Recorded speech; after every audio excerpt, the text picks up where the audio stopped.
2 years ago, I opened a brokerage app, picked a few stocks I'd read good things about, and started investing every spare dollar I had. I felt proud of myself. I checked that account more than I'd like to admit, watching the numbers move, feeling like I'd finally figured something out. I was doing the responsible adult thing. What I didn't realize for almost 2 full years was that I was doing it in exactly the wrong order. And that mistake quietly cost me a few $1,000s I never got back. Picture 2 people, same salary, same amount to invest each month. Person 1 puts every dollar straight into a brokerage account, buying stocks right away. Person 2 puts the same dollar into their workplace retirement plan first, just enough to get their employer's full match, then moves to everything else. Same money in. After year 1, person 2 is already ahead. Not because they picked better investments, but because a chunk of their money was never their money to begin with. It came from their employer, deposited automatically the moment they contributed enough to claim it. That's the first myth worth killing. People assume investing is mostly about picking well. It's mostly about sequencing. The order money moves through matters more than almost any individual choice you'll make about where it goes. Think of your paycheck as a line of people waiting at 6 different doors before it ever reaches the brokerage account. Skip a door near the front of the line, and you don't just lose your place, you lose something the doors further back can never give you back for you. So, here's who stands behind the first door and why they go first. Door 1 is the employer match, if you have one. Right now, the average employer match sits somewhere between 4 and 6% of salary. And nearly half of employers don't offer one at all, which makes it worth checking rather than assuming. If yours does, that match is usually structured as free money added the moment you contribute your own share. Say your plan matches half of what you put in, up to 6% of your pay. On a $50,000 salary, that's an extra $1,500 a year handed to you for doing nothing but contributing enough to ask for it. There's no investment on earth that reliably hands you an instant, guaranteed return like that. Not the stock market, not real estate, nothing. Skipping it to invest somewhere else first is a bit like turning down a raise because you'd rather earn the money yourself.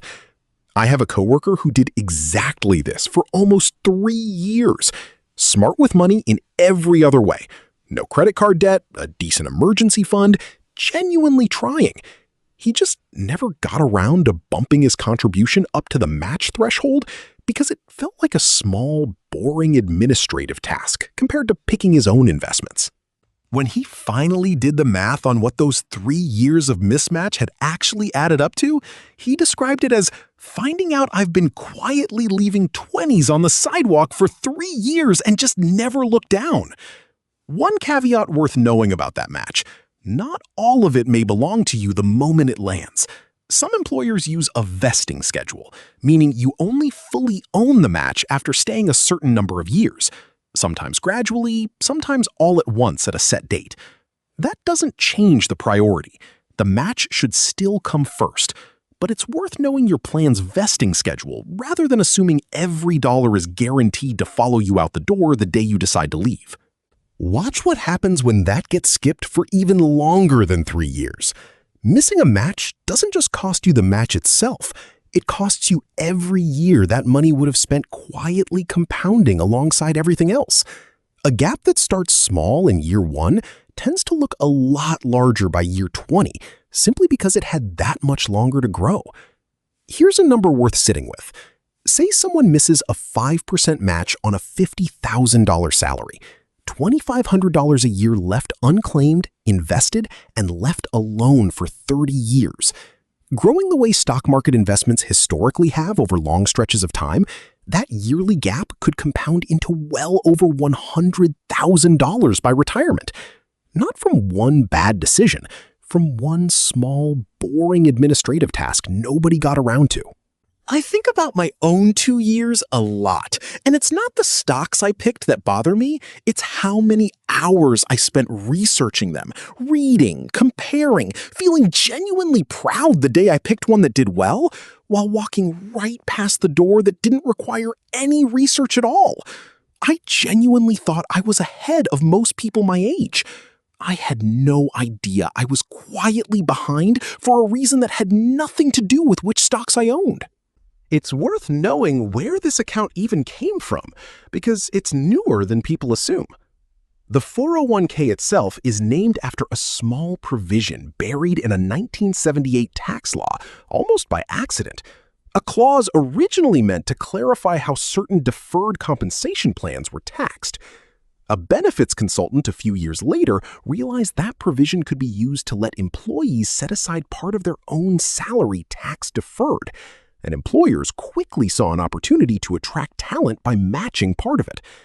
What started as a footnote in tax code became, within a couple of decades, the primary way most working Americans save for retirement at all.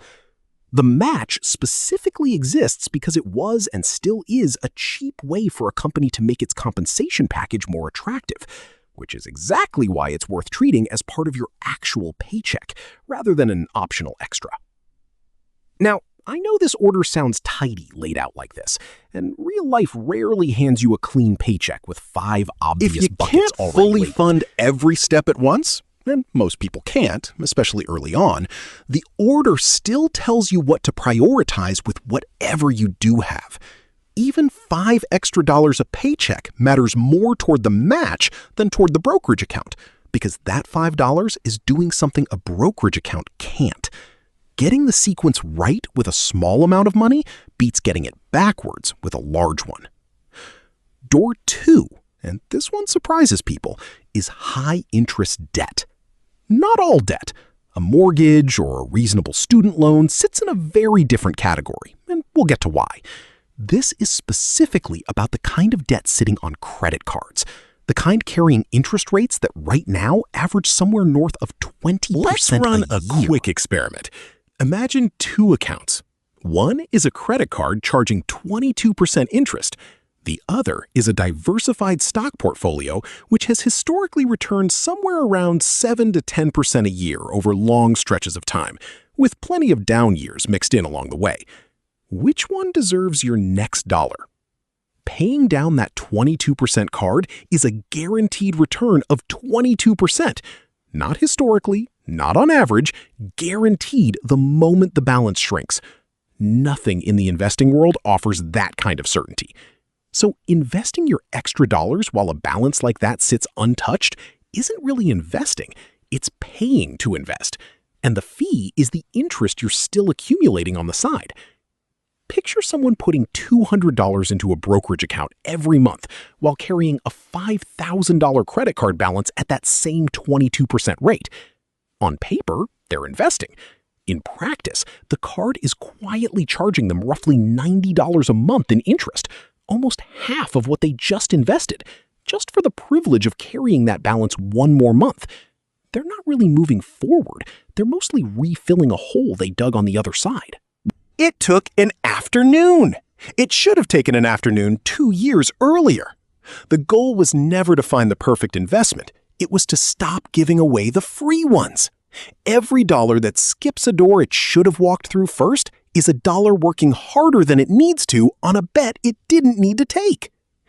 If you've made it this far, you clearly care about understanding money in a way that actually works in real life, not just on a whiteboard. That's exactly what this channel is all about. Every week, I break down personal finance, investing, budgeting, and wealth building into simple, practical lessons anyone can use. If that sounds like something you'd find valuable, consider subscribing. I'd love to have you here. Because the next time you sit down to invest a spare dollar, the question isn't where it should go first. It's whether you've already claimed everything that was free before you went looking for what